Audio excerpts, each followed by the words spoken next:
இப்போ பக்கோடா நாடா பக்கோடான்னு சொல்லுவாங்க. அது பண்ண போகிறேன். ரிப்பன் பக்கோடா, நாடா பக்கோடா. இதுக்கு 3 கிளாஸ் அரிசிப்பொடி எடுத்துக்கோங்க. இந்த கிளாஸுக்கு எடுத்துருக்க என்ன மெஷர் நீங்கள் எடுக்கிறோளோ 3:2 அந்த கிளாஸுக்கு. இப்போ அரை பொட்டுக்கடலை பொடி, இந்த சட்னிக்கு அரைக்கிறது அதை பொடிச்சு சலிச்சு வச்சுருக்கேன். அதில் போட்டப்போ இது போட்டப்போ 1 கிளாஸ் ஆகுது. அது என்னது? அது இது கடலைப்பூ மாவு. ஓகே. அப்போ ரெண்டுமா சேர்ந்து 1 கிளாஸ். அப்போ 3க்கு 1. ஓகே. அதாக்கும் போடுறேன். இது அரை டீஸ்பூன் 3/4 டீஸ்பூன் இருக்கும். 3/4 டேபிள் ஸ்பூன் ഉളുത്തം മാവ് ഉഴുന്ന് പരിപ്പ് നന്ന വാസന വര വരയ്ക്കും ഒരു ലൈറ്റ് ബ്രൗൺ വര വരയ്ക്കും വറുത്തിട്ട് പൊടിച്ച് ചലിച്ച് വെച്ചിട്ടുണ്ട്. ജലിക്കണം, എല്ലാத்தையும் ஜலிக்காய் போடாதுங்க. அதுக்கு தான் மிளகாப்பொடி. ஓகே. அவங்க காரத்துக்கு தகுந்த மாதிரி மிளகாப்பொடி போட்டுவோங்க. உப்பு உங்க பார்த்து எவ்வளோ வேணுமோ அவ்வளோ பார்த்து போட்டுவோங்க.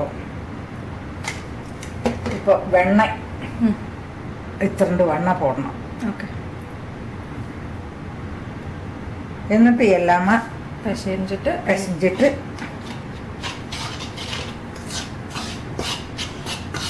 முன்னால் வெண்ணெய் போட்டு நல்லா பிசைஞ்சுக்கணும். ஓகே.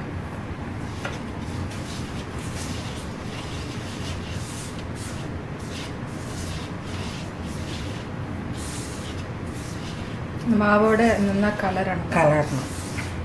അപ്പം മാവുക്ക് സ്മൂത്ത്നെസ് കൊടുക്കും. അതൊക്കെ വേണ്ടിയിട്ടാക്കുന്നത്.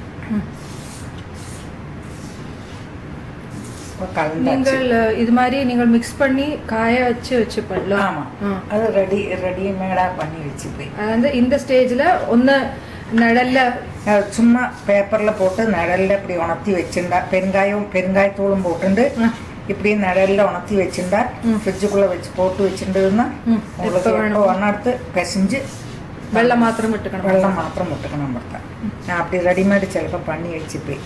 இப்போ பெருங்காய வெள்ளம் விடுறேன்.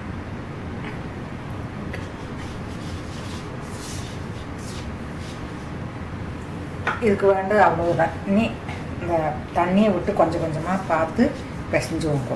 சப்பாத்தி மாவுக்கு இப்போ இதுக்கு சப்பாத்தி மாவு பிசைகிற மாதிரி பிசைஞ்சு வச்சுவோங்க. பிசைஞ்சிட்டு எண்ணெயை வைக்கிறேன். இந்த மாவு இப்படி இருக்கணும், பிசைஞ்சிட்டு ஸ்மூத்தாக இருக்கணும். எப்படி இருக்குது பாருங்க. இப்போ இந்த மாதிரி இதாக்கும் போட்டுக்கணும். அதுக்கு அதை இதில் போட்டு வச்சு வந்துடுங்க. ஷூட்டர் யூஸ் பண்ணுறோம், அதுக்கு ஏற்ற மாதிரி. ஆமாம், பக்கோடா நாடி இருக்கும். அதில் போட்டுக்கணும். அதில் மாவை போட்டுவோங்க.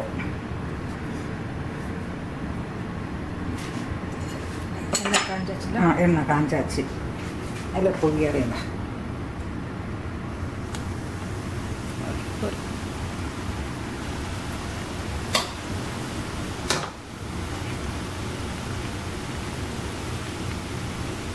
இந்த பபிள்ஸ் எப்போ அடங்குறதோ அப்பதான் திருப்ப முடியும். வெந்திருக்கு அல்ல ஒன்று அதில் எண்ணெயில் ஆகணும் திருப்பி போடுறதுக்கே. நம்ம பபிள்ஸு கீழே போகணும்.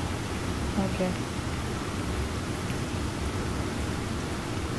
தீபாவளி இல்லைன்னா சும்மா ஸ்நாக் மாதிரி எப்பாவது எப்போனா வைக்கல. நீங்கள் மாவு இந்த மாதிரி பிசைஞ்ச ஃப்ரிட்ஜில் வச்சுருந்தே அதனால் நம்ம காட்டின பொடியை வெண்ணெய், அதுக்கு மிளகாப்பொடி, உப்பு, பெருங்காயப்பொடி எல்லாத்தையும் போட்டு நல்லா நீங்கள் இது பண்ணி வச்சுட்டேன்னா உங்களுக்கு எப்போ வேணால் எடுத்து புழிஞ்சிக்கலாம்.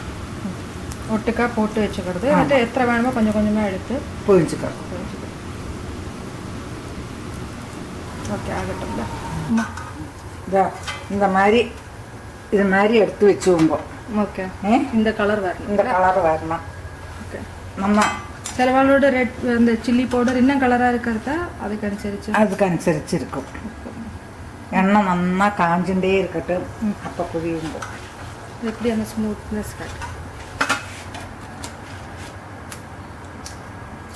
இருக்கும்.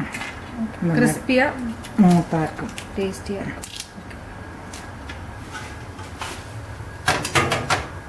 Ribbon pakoda ready.